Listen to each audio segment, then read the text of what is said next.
മണലാരണ്യത്തിലെ കാറ്റുകഥകൾ പറയുന്ന ഒരു കാലമുണ്ടായിരുന്നു. അറേബ്യയുടെ ഹൃദയഭാഗത്ത് മക്കയുടെ കുന്നുകൾക്കിടയിൽ ചരിത്രം അതിന്റെ ഏറ്റവും മനോഹരമായ അധ്യായം എഴുതിച്ചേർക്കാൻ തുടങ്ങുകയായിരുന്നു. ഇത് കേവലം ഒരു സ്ത്രീയുടെ ചരിത്രമല്ല, ഇത് വിശ്വാസത്തിന്റെ കരുത്തും സ്നേഹത്തിന്റെ ആഴവും ഒരു ജനതയുടെ മാറ്റത്തിന് വിത്തുപാകിയ ധീരതയുടെയും കഥയാണ്. നിങ്ങളിപ്പോൾ കേൾക്കാൻ പോകുന്നത് ലോകം കണ്ടതിൽ വെച്ച് ഏറ്റവും മഹതിയായ ഒരു സ്ത്രീയെക്കുറിച്ചാണ്. മലക്കുകൾ സലാം ചൊല്ലിയ പ്രവാചകൻ മുഹമ്മദ് മുസ്തഫയുടെ ജീവിതത്തിലെ ഏറ്റവും വലിയ തുണയായിരുന്ന ഖദീജ ബിൻത് ഖുവൈലിദിന്റെ ചരിത്രം. അവരുടെ പേര് കേൾക്കുമ്പോൾ തന്നെ മക്കയിലെ ആദരണീയരായ പ്രമുഖർ ബഹുമാനത്തോടെ തലകുനിച്ചിരുന്നു. അവർ വെറുമൊരു വ്യാപാരിയായിരുന്നില്ല, മറിച്ച് താഹിറ അഥവാ പരിശുദ്ധ എന്ന നാമത്താൽ അറിയപ്പെട്ട വ്യക്തിത്വമായിരുന്നു. ഇരുളടഞ്ഞ ആ കാലഘട്ടത്തിൽ പെൺകുഞ്ഞുങ്ങളെ ജീവനോടെ കുഴിച്ചുമൂടിയിരുന്ന ഒരു സമൂഹത്തിൽ അന്തസ്സോടെയും ആഭിജാത്യത്തോടെയും ശിരസുയർത്തി നിന്ന ഖദീജയുടെ ജീവിതം ഇന്നും നമുക്കൊരു അത്ഭുതമാണ്.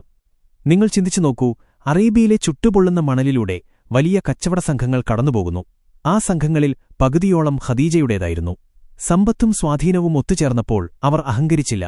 പകരം അവശത അനുഭവിക്കുന്നവരെയും ദരിദ്രരെയും സഹായിക്കാനാണ് അവർ തന്റെ സമ്പാദ്യം വിനിയോഗിച്ചത്. മക്കയിലെ പ്രഭുക്കന്മാർ പലരും അവരെ വിവാഹം കഴിക്കാൻ ആഗ്രഹിച്ചു. പക്ഷേ അവരുടെ കണ്ണുകൾ തേടിയത് കേവലമൊരു വിവാഹബന്ധമായിരുന്നില്ല, മറിച്ച് സത്യസന്ധതയും വിശ്വസ്തതയും ഒത്തുചേർന്ന ഒരു വ്യക്തിത്വത്തെയായിരുന്നു. അവിടെയാണ് ചരിത്രം മാറുന്നത്. അവിടെയാണ് അബ്ദുള്ളയുടെ മകൻ മുഹമ്മദ് എന്ന യുവാവ് കടന്നുവരുന്നത്. അന്ന് പ്രവാചകത്വം ലഭിച്ചിട്ടില്ലാത്ത ആ യുവാവ് മക്കക്കാർക്കിടയിൽ അൽ അമീൻ അഥവാ വിശ്വസ്തൻ എന്നാണ് അറിയപ്പെട്ടിരുന്നത്. ഈ വിശ്വസ്തനെക്കുറിച്ച് ഖദീജ കേട്ടറിഞ്ഞു. തന്റെ വ്യാപാര സംഘത്തെ നയിക്കാൻ ഇതിലും മികച്ചൊരാളില്ലെന്ന് അവർക്ക് തോന്നി. ഖദീജ തന്റെ വിശ്വസ്തനായ ദാസൻ മൈസറയെ മുഹമ്മദിനൊപ്പം സിറിയയിലേക്ക് അയച്ചു. ആ യാത്രയിലുടനീളം മൈസറ കണ്ടത് ഒരത്ഭുതമായിരുന്നു. കത്തുന്ന വെയിലിൽ ഒരു മേഘം ആ യുവാവിന് തണലേകുന്നു. അവന്റെ വാക്കുകളിൽ കളവില്ല, പ്രവൃത്തിയിൽ വഞ്ചനയില്ല. മടങ്ങിയെത്തിയ മൈസറ ഖദീജയോട് കാര്യങ്ങൾ വിശദീകരിച്ചു. വെറുമൊരു കച്ചവടക്കാരനപ്പുറം ആ യുവാവിൽ എന്തോ ഒരു ദൈവിക പ്രഭയുണ്ടെന്ന് ഖദീജയ്ക്ക് മനസ്സിലായി. ആ തിരിച്ചറിവ് അവരെ ഒരു വലിയ തീരുമാനത്തിലെത്തിച്ചു. തന്റെ ജീവിതപങ്കാളിയായി അവർ തിരഞ്ഞെടുത്തത് ആ വിശ്വസ്തനെയായിരുന്നു. മക്കയിലെ സമ്പന്നരായ പ്രഭുക്കന്മാരെ തള്ളിക്കളഞ്ഞ് അനാഥനായി വളർന്ന ലളിതമായി ജീവിച്ച ആ യുവാവിലേക്ക് അവർ തന്റെ താൽപര്യമറിയിച്ചു. അത് കേവലം ഒരു വിവാഹാലോചനയായിരുന്നില്ല, മറിച്ച് ലോകത്തിന്റെ ഗതി മാറ്റാൻ പോകുന്ന ഒരു വലിയ നിയോഗത്തിന്റെ തുടക്കമായിരുന്നു. വിവാഹശേഷം അവർ പ്രിയപ്പെട്ട ജീവിതപങ്കാളിയായി മാറി. സമ്പത്തും പ്രതാപവും ഉണ്ടായിരുന്നിട്ടും ഖദീജ തന്റെ ഭർത്താവിനെ അതിരറ്റ് സ്നേഹിച്ചു. ആ വീട് സമാധാനത്തിന്റെ ഇടമായി മാറി. ആ കാലഘട്ടത്തിൽ മുഹമ്മദ് നബി മക്കയിലെ ഖീറാ ഗുഹയിൽ ഏകാന്തനായി ഇരിക്കാൻ ഇഷ്ടപ്പെട്ടിരുന്നു. ലോകത്തിന്റെ അവസ്ഥയെക്കുറിച്ച് ചിന്തിച്ച് സ്രഷ്ടാവിനെ ധ്യാനിച്ച് അദ്ദേഹം മണിക്കൂറുകൾ ചെലവഴിച്ചു. പ്രിയപ്പെട്ട ഭർത്താവിനെ ഗുഹയിലേക്ക് ഭക്ഷണവും വെള്ളവും എത്തിച്ചുകൊടുക്കാൻ ഖദീജ സന്നദ്ധയായി. പ്രായത്തിന്റെ അവശതകൾ അവഗണിച്ച് ആ കുത്തനെയുള്ള മലകൾ അവർ കയറി. തന്റെ ഭർത്താവിന്റെ ഏകാന്തതയെയും ആത്മീയ അന്വേഷണങ്ങളെയും അവർ പൂർണ്ണമായി പിന്തുണച്ചു. ആ പിന്തുണയാണ് പിന്നീട് ലോകചരിത്രത്തിലെ ഏറ്റവും വലിയ വിപ്ലവത്തിന് കരുത്തായത്. ഒരു രാത്രിയിൽ പ്രവാചകത്വത്തിന്റെ ആദ്യ കിരണങ്ങൾ ഹീറാ ഗുഹയിൽ പതിച്ചു. ജിബ്രീൽ എന്ന മലക്ക് അല്ലാഹുവിന്റെ സന്ദേശവുമായി എത്തി. ആദ്യത്തെ വചനങ്ങൾ അവതീർണമായി. ഭയത്താൽ വിറയ്ക്കുന്ന ഹൃദയവുമായി വിയർത്തൊലിച്ച് മുഹമ്മദ് നബി വീട്ടിലേക്ക് മടങ്ങിയെത്തി. അദ്ദേഹം പറഞ്ഞു, എന്നെ പുതപ്പിക്കൂ, എന്നെ പുതപ്പിക്കൂ. ആ അവസ്ഥയിൽ അദ്ദേഹം നേരിട്ടെത്തിയത് ഖദീജയുടെ അടുത്തേക്കാണ്. ഏതൊരു സാധാരണ സ്ത്രീയും പരിഭ്രമിച്ചു പോകുമായിരുന്ന ആ നിമിഷത്തിൽ ഖദീജ ഒരു ഹിമാലയം പോലെ ഉറച്ചുനിന്നു. ഭർത്താവിനെ പുതപ്പിച്ചു. അദ്ദേഹത്തിന്റെ നെഞ്ചിലെ ഭയം മാറ്റാൻ ആശ്വാസവാക്കുകൾ നൽകി.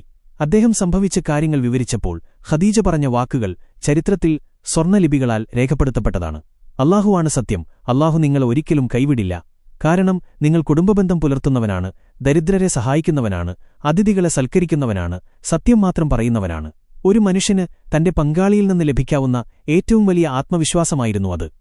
മുഹമ്മദ് നബി അല്ലാഹുവിന്റെ ദൂതനാണെന്ന് ആദ്യം വിശ്വസിച്ചത് ഒരു പുരുഷനായിരുന്നില്ല, ഒരു ഭരണാധികാരിയായിരുന്നില്ല, മറിച്ച് ഖദീജ എന്ന സ്ത്രീയായിരുന്നു. ഇസ്ലാം എന്ന മഹാപ്രസ്ഥാനത്തിന്റെ ആദ്യത്തെ അനുയായി അവർ മാറി.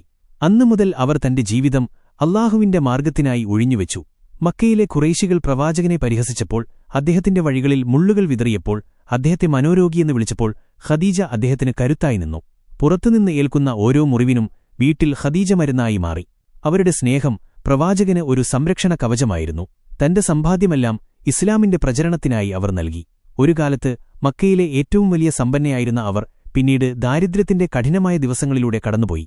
പക്ഷെ അവരുടെ മുഖത്ത് ഒരിക്കലും പരിഭവമുണ്ടായിരുന്നില്ല. മക്കയിലെ മുസ്ലീങ്ങൾക്കെതിരെ ഉപരോധം പ്രഖ്യാപിക്കപ്പെട്ട കാലം. ഷിഅബ് അബീ ത്വാലിബ് എന്ന താഴ്വരയിൽ 3 വർഷത്തോളം അവർ ഒറ്റപ്പെട്ടു. ഭക്ഷണമില്ലാതെ മരത്തോലുകൾ തിന്ന് അവർ ജീവിച്ചു. കുഞ്ഞുങ്ങളുടെ കരച്ചിൽ ആ താഴ്വരയിൽ മുഴങ്ങിക്കൊണ്ടിരുന്നു. പ്രായമേറിയ ഖദീജയ്ക്ക് ആ പട്ടിണി വലിയ ആഘാതമായിരുന്നു. എങ്കിലും അവർ പ്രവാചകനോടൊപ്പം ഉറച്ചുനിന്നു. തന്റെ പ്രതാപകാലത്തെക്കുറിച്ച് അവർ ഓർത്ത് ദുഃഖിച്ചില്ല. പകരം അല്ലാഹുവിന്റെ പ്രീതിയിൽ അവർ സംതൃപ്തി കണ്ടെത്തി. ആ ത്യാഗത്തിന്റെ ഫലമായാണ് അല്ലാഹു ജിബ്രീൽ മലക്ക് വഴി ഖദീജയ്ക്ക് നേരിട്ട് സലാമറിയിച്ചത്. സ്വർഗ്ഗത്തിൽ അവർക്കായി മുത്തുകൾ കൊണ്ട് നിർമ്മിച്ച ഒരു കൊട്ടാരം ഒരുക്കിയിട്ടുണ്ടെന്ന സന്തോഷവാർത്ത പ്രവാചകനിലൂടെ അവരെ അറിയിച്ചു. ഇതിലും വലിയ എന്ത് ബഹുമതിയാണ് ഒരു മനുഷ്യന് ലഭിക്കാനുള്ളത്? ഉപരോധം അവസാനിച്ചതിനുശേഷം ഖദീജയുടെ ആരോഗ്യം തീരെ മോശമായി. വർഷങ്ങളോളമുള്ള പട്ടിണിയും കഷ്ടപ്പാടും ആ ശരീരത്തെ തളർത്തിയിരുന്നു. തന്റെ അവസാന നിമിഷങ്ങളിലും അവർ പ്രവാചകന്റെ കാര്യത്തിലായിരുന്നു ഉത്കണ്ഠപ്പെട്ടത്. പ്രവാചകന്റെ കണ്ണുകളിൽ നീർത്തുള്ളികൾ പൊടിഞ്ഞു. തന്റെ ജീവിതത്തിലെ ഏറ്റവും വലിയ കരുത്താണ് യാത്രയാകാൻ പോകുന്നത്. ഹിജ്റയ്ക്ക് മുൻപ് ദുഃഖത്തിന്റെ വർഷം എന്ന് ചരിത്രം വിശേഷിപ്പിച്ച ആ കാലത്താണ് ഖദീജ ഈ ലോകത്തോട് വിട പറഞ്ഞത്. പ്രവാചകന് ഖദീജ വെറുമൊരു ഭാര്യ മാത്രമായിരുന്നില്ല, മറിച്ച് തന്റെ ദൗത്യത്തിലെ പങ്കാളിയും ഉപദേശകയുമെല്ലാമായിരുന്നു. അവരുടെ വിയോഗം പ്രവാചകനെ വല്ലാതെ തളർത്തി. ഖദീജ മരിച്ചതിനു ശേഷവും പ്രവാചകൻ അവരെക്കുറിച്ച് എപ്പോഴും സംസാരിക്കുമായിരുന്നു. ആ സ്നേഹം അത്രമേൽ ആഴത്തിലുള്ളതായിരുന്നു. വർഷങ്ങൾക്ക് ശേഷം മക്ക കീഴടക്കിയപ്പോൾ ആയിരക്കണക്കിന് സൈനികരുടെ അകമ്പടിയോടെ പ്രവാചകൻ മക്കയിലേക്ക് പ്രവേശിച്ചപ്പോൾ അദ്ദേഹം തന്റെ പഴയ കൂടാരം അടിച്ചത് ഖദീജയുടെ ഖബറിനടുത്തായിരുന്നു. വിജയത്തിന്റെ ലഹരിയിലായിരുന്നില്ല അദ്ദേഹം, മറിച്ച് തന്റെ പ്രിയപ്പെട്ടവരുടെ ഓർമ്മകളിലായിരുന്നു. ഒരിക്കൽ ആയിഷ ബീവി ചോദിച്ചു, പ്രായമായ ആ സ്ത്രീയെ എന്തിനാണ് നിങ്ങളിപ്പോഴും ഇത്രയധികം സ്മരിക്കുന്നത്? അല്ലാഹു നിങ്ങൾക്ക് അവരെക്കാൾ നല്ല പങ്കാളികളെ തന്നിട്ടില്ലേ? അപ്പോൾ പ്രവാചകന്റെ മറുപടി ഇതായിരുന്നു, ഒരിക്കലുമില്ല. എല്ലാവരും എന്നെ നിഷേധിച്ചപ്പോൾ അവർ എന്നിൽ വിശ്വസിച്ചു. എല്ലാവരും എന്നെ കൈവിട്ടപ്പോൾ അവർ എനിക്ക് അഭയം നൽകി. ആളുകൾ എനിക്ക് സമ്പത്ത് തടഞ്ഞുവച്ചപ്പോൾ അവർ തന്റെ സമ്പാദ്യമെല്ലാം എനിക്ക് നൽകി. ഖദീജയിലൂടെയാണ് അല്ലാഹു എനിക്ക് സന്താനങ്ങളെ നൽകിയത്. ഈ വാക്കുകളിൽ ഖദീജ എന്ന വ്യക്തിത്വത്തിന്റെ മഹത്വം മുഴുവൻ അടങ്ങിയിട്ടുണ്ട്. നിങ്ങൾ ഖദീജയുടെ ജീവിതം നോക്കൂ. അവിടെ നമുക്ക് കാണാൻ കഴിയുന്നത് ആത്മസമർപ്പണത്തിന്റെ ഉദാത്തമായ മാതൃകയാണ്. അവർക്ക് വേണമെങ്കിൽ സുഖലോലുപതയിൽ ജീവിക്കാമായിരുന്നു. പക്ഷേ അവർ തിരഞ്ഞെടുത്തത് സത്യത്തിന്റെ കഠിനമായ വഴിയായിരുന്നു. ആ വഴിയിൽ അവർക്ക് നഷ്ടപ്പെട്ടത് ഭൗതികമായ സമ്പത്തായിരുന്നില്ല, മറിച്ച് അവർ നേടിയത് ലോകാവസാനം വരെയുള്ള വിശ്വാസികളുടെ ആദരവാണ്. ഉമ്മുൽ മുഅ്മിനീൻ അഥവാ സത്യവിശ്വാസികളുടെ മാതാവ് എന്ന പദവി അവരേക്കാൾ അർഹിക്കുന്ന മറ്റാരുമില്ല. ഇന്ന് നമ്മൾ അനുഭവിക്കുന്ന ഈ ദീനിന്റെ അടിത്തറയിൽ ഖദീജയുടെ കണ്ണുനീരും വിയർപ്പും കലർന്നിട്ടുണ്ട്. ഒരു സ്ത്രീക്ക് സമൂഹത്തിൽ എന്തു ചെയ്യാൻ കഴിയും എന്ന ചോദ്യത്തിന് ഖദീജയുടെ ജീവിതം തന്നെ മറുപടിയാണ്. അവർ ഒരു നല്ല ബിസിനസ് വുമണായിരുന്നു, ഒരു നല്ല ഭാര്യയായിരുന്നു, മികച്ചൊരു അമ്മയായിരുന്നു, അതിലുപരി അല്ലാഹുവിന്റെ ഉത്തമയായ ദാസിയായിരുന്നു. മക്കയിലെ മണ്ണിലുറങ്ങുന്ന ആ മഹദി ഇന്നും നമുക്കൊരു വെളിച്ചമാണ്. പ്രതിസന്ധികളിൽ തളരാതെ എങ്ങനെ മുന്നേറണമെന്ന് അവർ പഠിപ്പിക്കുന്നു. സ്വന്തം പങ്കാളിയെ എങ്ങനെ പിന്തുണയ്ക്കണമെന്ന് അവർ കാണിച്ചുതരുന്നു. സ്നേഹം എന്നത് വെറുമൊരു വാക്കല്ല, അത് പ്രവൃത്തിയിലൂടെ കാണിച്ചുകൊടുക്കേണ്ട ഒന്നാണെന്ന് ഖദീജ തെളിയിച്ചു. ചരിത്രത്തിലെ ഏറ്റവും വലിയ വിപ്ലവത്തിന് പിന്നിലെ ചാലകശക്തി ആ സ്ത്രീയായിരുന്നു. പ്രവാചകൻ മുഹമ്മദ് നബിയുടെ ജീവിതത്തിലെ വസന്തമായിരുന്നു അവർ. ആ വസന്തം വിടവാങ്ങിയെങ്കിലും അതിന്റെ സുഗന്ധം ഇന്നും ലോകമെമ്പാടുമുള്ള വിശ്വാസികളുടെ ഹൃദയങ്ങളിൽ തങ്ങി നിൽക്കുന്നു. ഖദീജയുടെ ജീവിതം ഓരോ മുസ്ലിം പെൺകുട്ടിക്കും ഓരോ സ്ത്രീക്കും പ്രചോദനമാണ്. അന്തസ്സും വിനയവും എങ്ങനെ ഒരേ സമയം കൊണ്ടുപോകാം എന്നതിന് ഖദീജയോളം മികച്ച മറ്റൊരു ഉദാഹരണമില്ല. ചിന്തിച്ചുനോക്കൂ, അറേബ്യയിലെ ആ കൊടുംചൂടിൽ മലഞ്ചെരുവുകളിലൂടെ നടന്ന് തന്റെ ഭർത്താവിനായി ഭക്ഷണമെത്തിക്കുന്ന ആ വൃദ്ധയുടെ ചിത്രം. അതാണ് സ്നേഹം, അതാണ് വിശ്വാസം. ആ സ്നേഹത്തിന് പകരമായി അല്ലാഹു അവർക്ക് നൽകിയത് സ്വർഗ്ഗത്തിലെ ഉന്നതമായ സ്ഥാനമാണ്. പ്രവാചകൻ ഒരിക്കൽ പറഞ്ഞു, ലോകത്തിലെ 4 ഉത്തമ വനിതകളിൽ ഒരാളാണ് ഖദീജ. ആ 4 പേരിലും ഖദീജയുടെ സ്ഥാനം ഏറെ മുന്നിലാണ്. കാരണം മറ്റുള്ളവർക്ക് ലഭിക്കാത്ത ഒരു വലിയ ഭാഗ്യം അവർക്കുണ്ടായിരുന്നു. പ്രവാചകത്വത്തിന്റെ ആദ്യ നാളുകളിൽ ഏറ്റവും കഠിനമായ പരീക്ഷണഘട്ടങ്ങളിൽ കൂടെ നിൽക്കാൻ സാധിച്ചു എന്നത് തന്നെയാണത്. ഇസ്ലാം എന്ന മരം വളർന്നു പന്തലിച്ചത് ഖദീജ എന്ന വേരിന്റെ ബലത്തിലാണ്. ആ വേരുകൾ ഭൂമിക്കടിയിലാണ്, ആരും കാണുന്നില്ലായിരിക്കാം, പക്ഷേ മരം നിലനിൽക്കുന്നത് ആ വേരുകൾ ഉള്ളതുകൊണ്ടാണ്. ഖദീജയുടെ വിയോഗത്തിനു ശേഷം പ്രവാചകൻ വീട്ടിൽ ആരെങ്കിലും ആടിനെ അറുത്താൽ അതിന്റെ ഒരു വിഹിതം ഖദീജയുടെ കൂട്ടുകാരികൾക്ക് എത്തിച്ചുകൊടുക്കുമായിരുന്നു. ഇത് അവരോടുള്ള ആദരവായിരുന്നു. പ്രിയപ്പെട്ടവൾ പോയിട്ടും അവളുടെ ഇഷ്ടങ്ങളെയും ബന്ധങ്ങളെയും പ്രവാചകൻ കാത്തുസൂക്ഷിച്ചു. ഇത് ഇസ്ലാമിക ചരിത്രത്തിലെ ഏറ്റവും മനോഹരമായ പ്രണയകഥ കൂടിയാണ്. ഭൗതിക സുഖങ്ങൾക്കപ്പുറം 2 ആത്മാക്കൾ തമ്മിലുള്ള ആഴത്തിലുള്ള ബന്ധം. ആ ബന്ധത്തിന്റെ കേന്ദ്രബിന്ദു അല്ലാഹുവായിരുന്നു. അവർ ഒന്നിച്ചു പ്രാർത്ഥിച്ചു, ഒന്നിച്ചു പട്ടിണി കിടന്നു, ഒന്നിച്ചു സ്വപ്നം കണ്ടു. ഒരു പുതിയ ലോകം, നീതിയുള്ള ഒരു സമൂഹം എന്നതായിരുന്നു ആ സ്വപ്നം. ആ സ്വപ്നത്തിനു വേണ്ടിയാണ് അവർ തന്റെ സർവസ്വവും ത്യജിച്ചത്. ഖദീജയുടെ ജീവിതം നമുക്ക് നൽകുന്ന പാഠം വളരെ വലുതാണ്. നിങ്ങൾ ആരാണെന്നോ നിങ്ങളുടെ സാഹചര്യം എന്താണെന്നോ ഉള്ളതല്ല കാര്യം, മറിച്ച് നിങ്ങൾ സത്യത്തോടൊപ്പം നിൽക്കുന്നുണ്ടോ എന്നതാണ്. ഖദീജ സത്യത്തോടൊപ്പം നിന്നു, അതുകൊണ്ട് സത്യം അവരെ അമരയാക്കി. കാലം എത്ര കഴിഞ്ഞാലും ചരിത്രങ്ങൾ എത്ര മായ്ച്ചാലും ഖദീജ എന്ന പേര് മായുകയില്ല. ഓരോ പ്രാർത്ഥനയിലും ഓരോ സ്മരണയിലും ആ പേര് കടന്നുവരും. പ്രവാചകന്റെ ജീവിതം പഠിക്കുന്നവർക്ക് ഖദീജയെ ഒഴിവാക്കി ഒന്നും പഠിക്കാനില്ല. അവർ പ്രവാചകന്റെ ഹൃദയമിടിപ്പായിരുന്നു. ഇന്നും മക്കയിലെ ആ മണ്ണിൽ നിന്ന് ഖദീജയുടെ ജീവിതം നമ്മളോട് സംസാരിക്കുന്നു. ലാളിത്യത്തിന്റെ, ധീരതയുടെ, അചഞ്ചലമായ വിശ്വാസത്തിന്റെ കഥ. ആ കഥ നമ്മെ ചിന്തിപ്പിക്കണം, നമ്മുടെ ജീവിതത്തിൽ മാറ്റങ്ങൾ വരുത്താൻ പ്രേരിപ്പിക്കണം. നമുക്ക് ആ ജീവിതത്തിന്റെ ഓരോ ഘട്ടവും സൂക്ഷ്മമായി പരിശോധിക്കാം. കച്ചവടരംഗത്ത് അവർ പുലർത്തിയ മാന്യത. ആരെയും വഞ്ചിക്കാതെ അർഹമായ ലാഭം മാത്രമെടുത്ത് അവർ തന്റെ ബിസിനസ് വളർത്തി. ഇന്നത്തെ കാലത്തെ ബിസിനസ് ലോകത്തിന് ഖദീജ ഒരു വലിയ മാതൃകയാണ്. ധനസമ്പാദനം എന്നത് മറ്റുള്ളവരെ ചൂഷണം ചെയ്തുകൊണ്ടല്ല, മറിച്ച് സത്യസന്ധതയിലൂടെയാണ് വേണ്ടതെന്ന് അവർ കാണിച്ചുതന്നു. അതുപോലെ തന്നെ കുടുംബജീവിതത്തിൽ തന്റെ ഭർത്താവിനേക്കാൾ പ്രായവും സമ്പത്തുമുണ്ടായിരുന്നിട്ടും അവർ പൂർണ്ണമായും പ്രവാചകന് കീഴൊതുങ്ങി ജീവിച്ചു. അതൊരിക്കലും ഒരു അടിമത്തമായിരുന്നില്ല, മറിച്ച് സ്നേഹത്തിൽ നിന്നും ആദരവിൽ നിന്നും ഉടലെടുത്ത സമർപ്പണമായിരുന്നു. തന്റെ ഭർത്താവിനെ ലോകത്തിനു മുന്നിൽ ഒരു നേതാവാക്കി വളർത്തുന്നതിൽ അവർ വഹിച്ച പങ്ക് വാക്കുകൾക്കപ്പുറമാണ്. പ്രവാചകന് ജിബ്രീൽ മലക്ക് വരുന്നത് നിർത്തിവെച്ച ഒരു കാലമുണ്ടായിരുന്നു. പ്രവാചകൻ ഏറെ വിഷമിച്ച ആ ദിനങ്ങളിൽ ഖദീജയായിരുന്നു അദ്ദേഹത്തിന്റെ സാന്ത്വനം. അല്ലാഹു താങ്കളെ വെറുത്തിട്ടില്ലെന്നും ഇത് പരീക്ഷണത്തിന്റെ ഭാഗമാണെന്നും പറഞ്ഞ് അവർ അദ്ദേഹത്തെ ആശ്വസിപ്പിച്ചു. എത്ര വലിയ പ്രതിസന്ധിയിലും പോസിറ്റീവായി ചിന്തിക്കാൻ അവർക്ക് കഴിഞ്ഞു. ആ ആത്മവിശ്വാസമാണ് പ്രവാചകനെ തന്റെ ദൗത്യത്തിൽ മുന്നോട്ട് നയിച്ചത്. പിന്നീട് പ്രവാചകത്വത്തിന്റെ 10ാം വർഷം തന്റെ 65ാം വയസ്സിൽ അവർ യാത്രയായപ്പോൾ പ്രവാചകൻ ശരിക്കും ഒറ്റപ്പെട്ടുപോയി. ആ വിയോഗം സൃഷ്ടിച്ച ശൂന്യത നികത്താൻ മറ്റാർക്കും കഴിഞ്ഞില്ല. പ്രവാചകൻ തന്റെ മകൾ ഫാത്തിമയെ നോക്കുമ്പോൾ ഖദീജയെ ഓർക്കുമായിരുന്നു. ഖദീജയുടെ സ്വഭാവഗുണങ്ങൾ ഫാത്തിമയിലൂടെ അദ്ദേഹം ദർശിച്ചു. ഖദീജയുടെ മരണം നടന്ന ആ വർഷത്തെ ആമുൽ ഹുസൻ എന്ന് വിളിക്കാൻ കാരണം പ്രവാചകന്റെ ആഴത്തിലുള്ള സങ്കടമാണ്. തന്റെ സംരക്ഷകനായിരുന്ന അബൂത്വാലിബും തന്റെ ജീവിതമായിരുന്ന ഖദീജയും ഒരേ വർഷം വിടവാങ്ങിയപ്പോൾ പ്രവാചകൻ ശാരീരികമായും മാനസികമായും തളർന്നു.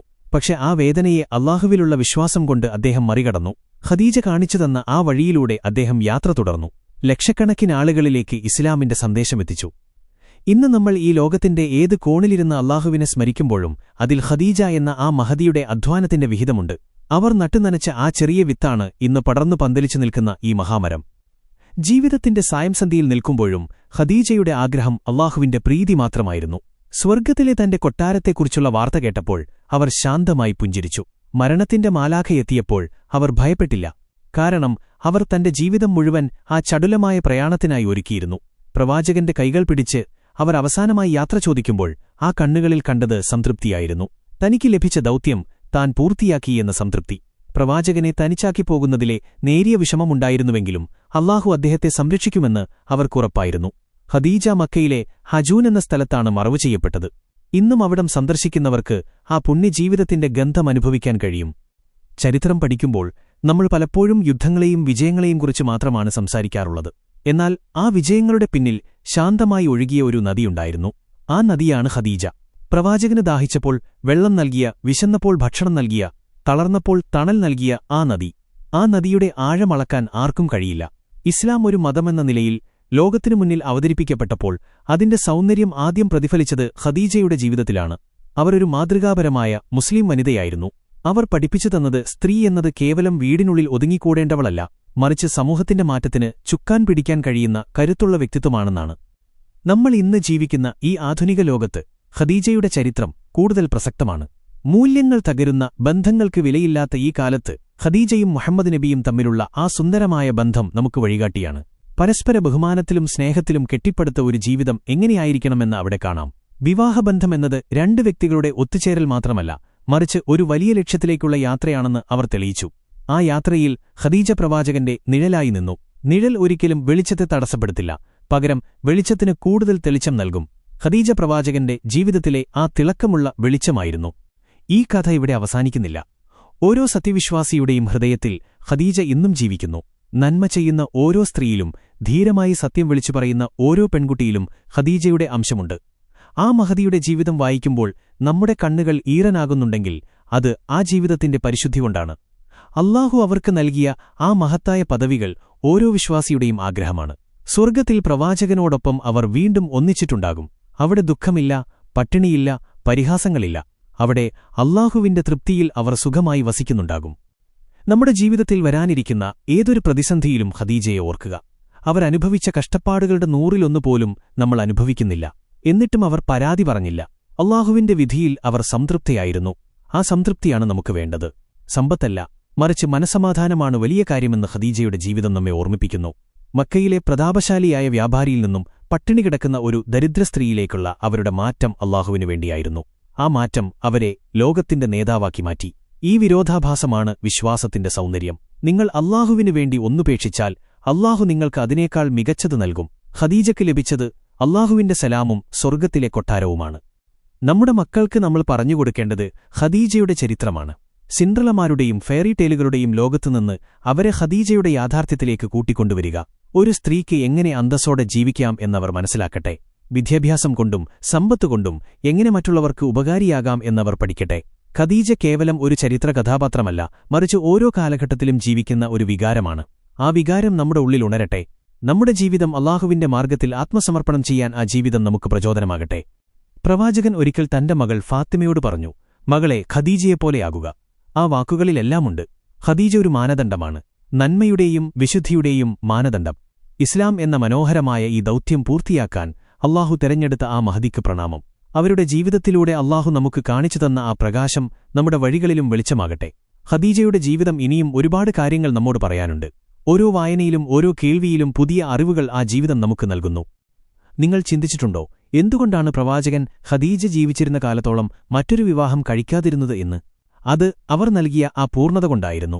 പ്രവാചകന്റെ എല്ലാ ആവശ്യങ്ങളും അറിയുന്ന അദ്ദേഹത്തിന്റെ മനസ്സ് വായിക്കുന്ന ഒരേയൊരു വ്യക്തി അവരായിരുന്നു. ആ സ്നേഹത്തിന് പകരം വയ്ക്കാൻ മറ്റൊന്നുണ്ടായിരുന്നില്ല. പ്രവാചകൻ പിന്നീട് പലരെയും വിവാഹം കഴിച്ചുവെങ്കിലും ഖദീജയുടെ സ്ഥാനമെന്നും സവിശേഷമായിരുന്നു. ആ സവിശേഷത അവരുടെ ത്യാഗത്തിൽ നിന്നും ഉണ്ടായതാണ്. ആ ത്യാഗം അല്ലാഹു അംഗീകരിച്ചു, ചരിത്രമേറ്റുവാങ്ങി. ഇന്ന് നമ്മൾ മക്കയിലെ ഹറമിൽ പോകുമ്പോൾ, പ്രവാചകന്റെ കാൽപ്പാടുകൾ പതിഞ്ഞ ആ മണ്ണിലൂടെ നടക്കുമ്പോൾ നമുക്ക് ഖദീജയെ ഓർക്കാതിരിക്കാൻ കഴിയില്ല. ആ കുന്നുകളും താഴ്വരകളും ഖദീജയുടെ അധ്വാനത്തിന് സാക്ഷികളാണ്. ഇസ്ലാം എന്ന മഹാവിപ്ലവത്തിന്റെ ആദ്യത്തെ അടിത്തറ പാകിയ ആ കൈകൾ എത്ര പരിശുദ്ധമാണ്!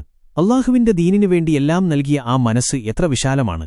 ഖദീജ എന്ന നാമം കേൾക്കുമ്പോൾ നമ്മുടെ ഉള്ളിലൊരു ബഹുമാനം തോന്നുന്നുണ്ടെങ്കിൽ അത് ആ മഹദിയുടെ ജീവിതത്തിന്റെ കരുത്തുകൊണ്ടാണ്. നമ്മുടെ ഈ യാത്ര ഇവിടെ അവസാനിക്കുകയാണ്. പക്ഷെ ഖദീജയുടെ ജീവിതം നൽകുന്ന പാഠങ്ങൾ നമ്മുടെ കൂടെയുണ്ടാകണം. ആത്മവിശ്വാസത്തോടെ, അന്തസ്സോടെ, അല്ലാഹുവിൽ മാത്രം ഭരമേൽപ്പിച്ചു മുന്നോട്ടു പോകാൻ ആ ജീവിതം നമ്മെ സഹായിക്കട്ടെ. പ്രവാചകന്റെ പ്രിയപ്പെട്ടവളായി, സത്യവിശ്വാസികളുടെ മാതാവായി ഖദീജ ഇന്നും നമ്മുടെ ഹൃദയങ്ങളിൽ ജീവിക്കുന്നു. അല്ലാഹു ആ മഹദിക്ക് സ്വർഗ്ഗത്തിൽ ഉന്നതമായ പദവികൾ നൽകട്ടെ. അവരോടൊപ്പം സ്വർഗ്ഗത്തിൽ ഒത്തുചേരാൻ നമുക്കും ഭാഗ്യമുണ്ടാകട്ടെ. ഖദീജ ബിന്ത് ഖുവൈലിദ് എന്ന പേര് എന്നും ഒരു വെളിച്ചമായി, ഒരു ഊർജ്ജമായി നമ്മുടെ കൂടെയുണ്ടാകും. ചരിത്രം ആ വലിയ സ്ത്രീയെ ഒരിക്കലും മറക്കില്ല. ലോകം അവരെ എപ്പോഴും സ്മരിച്ചുകൊണ്ടേയിരിക്കും.